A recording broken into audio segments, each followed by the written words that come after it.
you listened to the last radio program, you'll remember that I spent some time discussing such terms as arc and path and directed path and contour, and I explained the difference between all these terms. And I also spent some time showing you how to integrate along such things as arcs and paths and contours.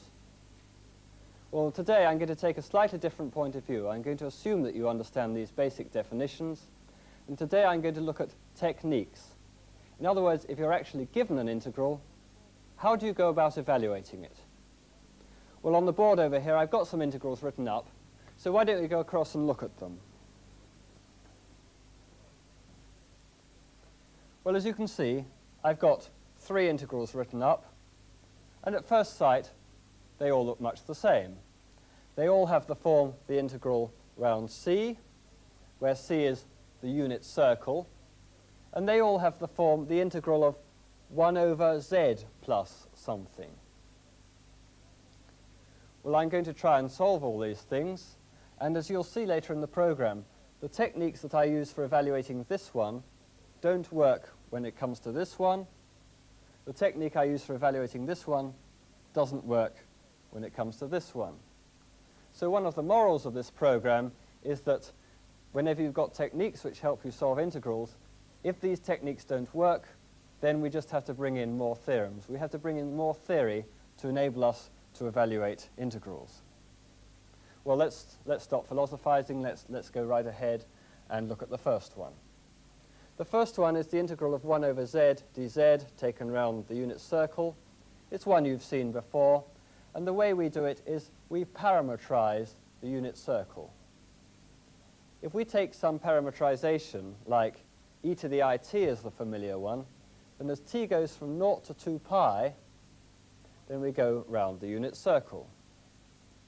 And how do we actually evaluate this integral? Well, we just plug in the parametrization.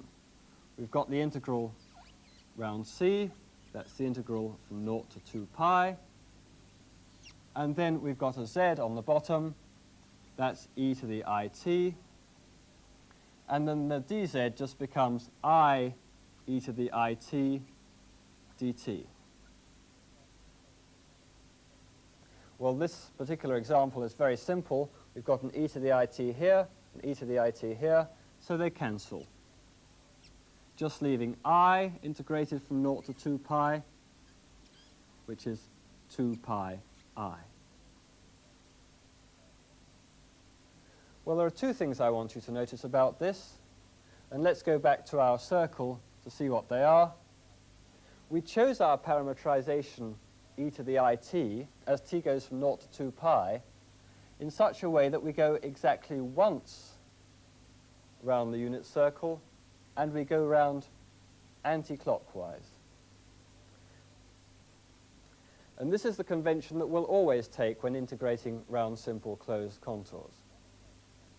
And the reason for this is that if we take other parametrizations which take us several times round or backwards or something like that, then in general we may get different answers.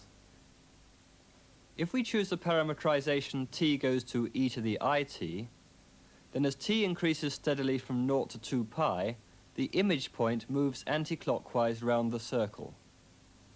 The numbers you see appearing are of course the corresponding values of t.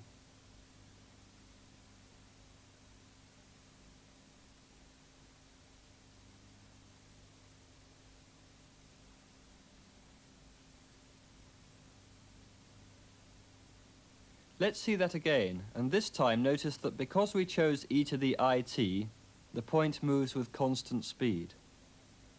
As we saw earlier, the integral of 1 over z along this arc is just 2 pi I.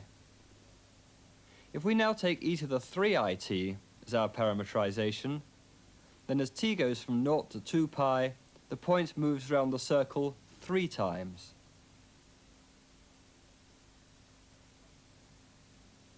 As you can see, it goes round with constant speed again. Since we've gone round 3 times, the value of the integral is now 6 pi I.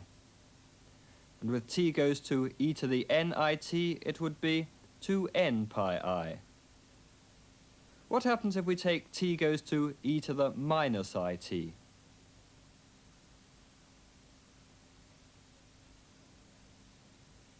Well, this time the point goes clockwise. And what's the value of the integral? It's just minus 2 pi I. Finally, let's take this parametrization.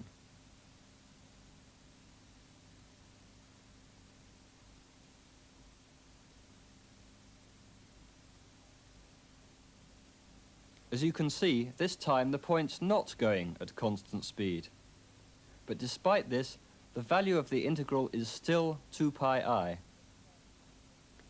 So as you've just seen, if we stick to our two conventions, that we go round just once and in an anti-clockwise direction, then we always get the right answer, 2 pi I. But if we break these conventions, if we go round several times or backwards, then we usually get a different answer. Well, let's now go on to our second problem, which is the integral of 1 over z plus 2 around the unit circle. And as you might expect, we can bash straight on, and let's just parametrize as we did before and see what happens. We get the integral from 0 to 2 pi, and then putting in e to the it plus 2, and then the dz is I e to the it dt. But this time, there's a 2 here, so we don't get cancellation. We've run into problems. What are we going to do in this case? Well, there are various possibilities. One thing that we could do is to split this integral into real and imaginary parts, but then instead of having one complicated integral, we have two complicated integrals. And in any case, I think it's a lot more elegant if we can solve the problem by arguing from the original integral, which involves the complex variable z, instead of splitting it into some integrals involving real variables. So let's go back to our original integral and see how we could argue from this one directly. Well, if this were M332, you'd know how to proceed. If this were 1 over x plus 2, then you say, well, it's easy. We just integrate and we get log of x plus 2. Well, let's see if we can do the same thing here. We ought to be able to write what the integral of 1 over z plus 2 is log of z plus 2 taken around the contour, and then since it's a closed contour, we will get 0. Now the question is, can we do this? Is there a theorem which says that we can get from here down to here just by integrating straight away? And the answer is yes, there is a theorem which you should have met in Unit 4. It's called the fundamental theorem. The fundamental theorem says that the integral round any simple closed contour of f dashed z dz is just 0 as long as two conditions are satisfied. First of all, that f is analytic, and secondly, that f dashed is continuous. Well, what happens in this particular case? Here is f dashed, it's this function here, and here is f. And we've got to check that this is continuous and that this is analytic. So let's do this. How about this one? 1 over z plus 2, is that continuous? Well, the only place it could go wrong is at the point minus 2, but the point minus 2 is so far away from the contour that there's no trouble at all. This function is continuous. Everything's all right. So we've now got to look at this. We've got to check that this is analytic and, in fact, that it's defined. Well, this will be the principal value of log, which is defined in the cut plane. So we've got to put in a cut, and the cut will go from the point minus 2. It'll go off to the left like that. And as you can see, the cut stays well clear of the contour, so we have no problems. This is defined, and it's analytic. So we've checked the two conditions, that this is continuous and this is analytic. So the fundamental theorem applies, and so we've got our answer, that this is equal to this, which is just 0. So in this case, everything's all right. But some of you may be wondering whether we could have done the same thing with the first example. In this first example, we had the integral of 1 over z. Why can't we just say this is just the integral of log of z, which is then equal to 0? Well, the answer we got was 2 pi I, so that we know that something's obviously wrong. And what's wrong is that the conditions of the fundamental theorem don't in fact apply. After all, if we integrate this to get log of z, we've got to check that log of z is analytic. But log of z is only defined in the cut plane, and the cut this time goes from north. So if we make that cut, the cut gets right in the way of the contour, and so we can't integrate round the contour. So log is not analytic, and we can't use the fundamental theorem. Whereas, as I remarked before, with this example, the two conditions were satisfied. The fundamental theorem does apply in this second case, and we get the answer 0. Well, I'm now going to make a slight change to this problem. I'm going to generalize it slightly. And instead of taking the unit circle, I'm going to take some other shapes. Let's take this triangle, for example, and we'll assume that it doesn't contain the point -2. Then the question is, can we do exactly the same sort of procedure for this integral, which is the integral around the triangle of 1 over z plus 2? Well, we want to be able to write that this integral is just log of z plus 2 taken around the contour, which again is 0 because the contour is closed. And the question is, can we write this equals this equals this?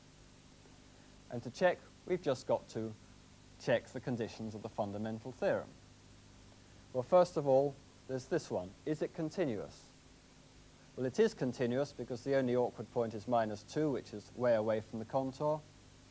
And secondly, we've got to check that this is analytic, but it certainly is because the cut goes from -2 off to the left. It doesn't interfere with the contour, and so everything is all right. So with this triangle instead of the circle, everything works out all right.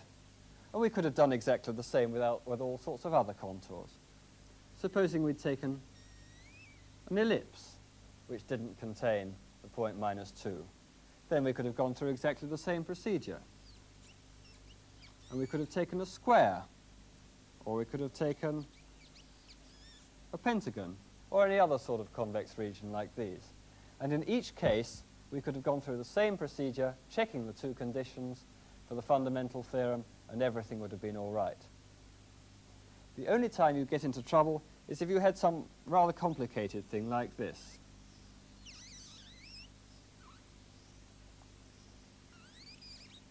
Supposing you have something like this, and supposing the point -2 is here. Then you go through the procedure that you had before until you try to draw the cut. Now, if you start from here, you can't draw a cut which gets from here to the outside world because the contour gets in the way. So in this case, we'd be stuck. But in fact, even in this case, as we'll see later in the course, you can apply the fundamental theorem. Later in the course, we'll show you how to get around this difficulty. Anyway, we're not going to be concerned with that now. Let's go back to our examples, and let's look at the third example. The third example went round the unit circle. We're back to the unit circle again, and this time it's 1 over zeta minus a half d zeta. And as you notice, I've changed from z's to zetas. The reason for this is to fit in rather better with the notation of Unit 5. Well, if we look at this integral, we might try and evaluate it using the techniques we've already used. But if we try parametrization, if we put in e to the it, then this half is going to get in the way again, and we won't have cancellation, and everything goes wrong just as it did before. So parametrization's not going to work. So the next thing to try is obviously the fundamental theorem. Well, does the fundamental theorem work? We've got two conditions to check. First of all, is this continuous? And secondly, is the log analytic? Well, log of zeta minus a half, well, is that even defined? Where's the cut going to be? Well, the cut is going to go from a half off to the left. And so, as you can see, the cut is going to interfere with the contour. So that condition isn't satisfied, let alone the other one. So we can't use the fundamental theorem. So all the techniques that we've used so far, they all break down, and we've got to find some way of getting round this. And the way we get round it is to introduce another theorem. And the result that we're going to introduce is called Cauchy's formula.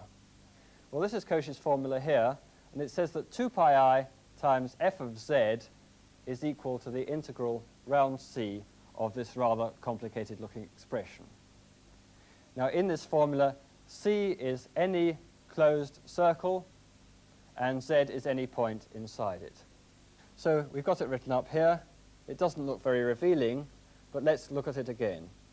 2 pi I times f of z, z is any point inside the circle, and it's equal to this. What it's really saying is that you can express f of any point inside the circle in terms of the values of f at these zetas, the points on the contour. In other words, if you know f of all the points on the contour, you can actually calculate f of any point inside. This is really quite a remarkable result, and you'll see it over and over again right through the course. So the sooner you get used to it, the better. Well, how does it help us with our particular problem? Can you see any link between Cauchy's formula here and our particular example? Well, we can do this easily enough by taking z equals a half, and then we've got to get rid of this f of zeta, and we can do that by defining f to be the function which sends every point to 1. So zeta minus z becomes zeta minus a half, and on the top we just get 1. So this is the integral we want, and what's it equal to? It's just 2 pi I times f of z, but f sends everything to 1, so it's just equal to 2 pi I times 1. The value of this integral is just 2 pi I. Well, you may be asking where Cauchy's formula actually came from, and what we're going to do now is to show you a bit of film which proves Cauchy's theorem, Cauchy's formula, but only in this special case of the example we're looking at. We're actually going to prove, using the proof you'll see in the unit, that this is equal to 2 pi I.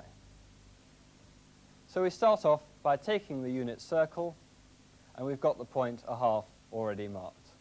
What we're going to do is to show that the integral around the unit circle is the same as the integral taken around a small circle with centre a half.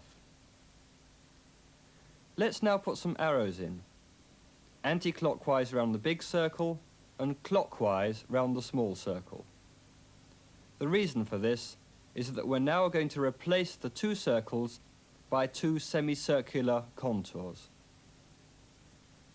As you can see, the arrows all go the right way round these contours. Since these two contours are obviously symmetrical, the integrals round them will have the same value, so let's just look at the top one. The integral we're dealing with involves a log, so we'll have to put in a cut which avoids the contour. We can now use Cauchy's theorem, which tells us that the integral round this contour must be 0. How about the other contour? Well, that's 0 in just the same way. So the integral round the top one is 0, and the integral round the bottom one is 0, so their sum must be 0. And so, combining them, the integral taken round the two circles must also be 0. So as you've just seen, the integral taken around the outside circle, anti-clockwise, which I'll call I, plus the integral around the small circle here, taken clockwise, which I'll call j, the sum of these two is equal to 0. And we can rewrite this in the form I equals minus j. But what does that mean? It says that I, the integral around the outside one anti-clockwise, is minus j, the integral around the middle one anti-clockwise. In other words, I can replace the outside one by the inside one anti-clockwise. Now this inside one can be done quite easily, just using parametrization. And I'll leave it to you to try after the program to show that the integral around the inside one is in fact just 2 pi I. It's a simple exercise, and you'll find the solution in your broadcast notes if you get stuck. So the answer to this problem is 2 pi I, which is just as well. It agrees with the result we got using Cauchy's formula. So I've now gone through my 3 examples, and let me just recap on them. And I want to show how we can look at them in a slightly different way. I'm going to look at them from a rather more geometric point of view. Well, here are the 3 integrals that we had, 1 over zeta minus a half, 1 over zeta, and 1 over zeta plus 2. And I've got the answers written up here. Well, as you notice, they're all special cases of the integral of 1 over zeta minus alpha, where we've chosen particular values for alpha. But you may recognize this formula from Unit 4. It's just 2 pi I times the winding number, where this winding number tells us the number of times that the circle C winds round the point alpha. So let's see how this fits in with our 3 examples. We started off with 1 over zeta minus a half, and we're meant to get the answer 2 pi I. Well, how does that fit in with here? We take alpha equals a half. So this is just equal to 2 pi I times the number of times the circle winds round a half. Well, here's the circle, there's a half, and the circle winds round just once. So the winding number is 1, and so the value of this integral is 2 pi I times 1, which is just 2 pi I. And we can do the same for the second one. The integral of 1 over zeta, well, that's just got by taking alpha equals 0. And taking alpha equals 0, we just get 2 pi I times the number of times the circle winds round 0. And here's 0. You can see the circle winds round 0 just once. So again, this is 1, and the value of the integral is 2 pi I, just as we got before. And finally, the last one, 1 over zeta plus 2. Here we take alpha equals minus 2, and then we get 2 pi I times the number of times the circle winds round minus 2. Well, here's the circle, and there's minus 2. The circle doesn't wind round it at all. So what's the winding number? It's just 0. So the value of this integral in this last case is just 0. So in all 3 of our examples, using this simple geometric idea of winding number, we get exactly the same results that we got before, which is just as well.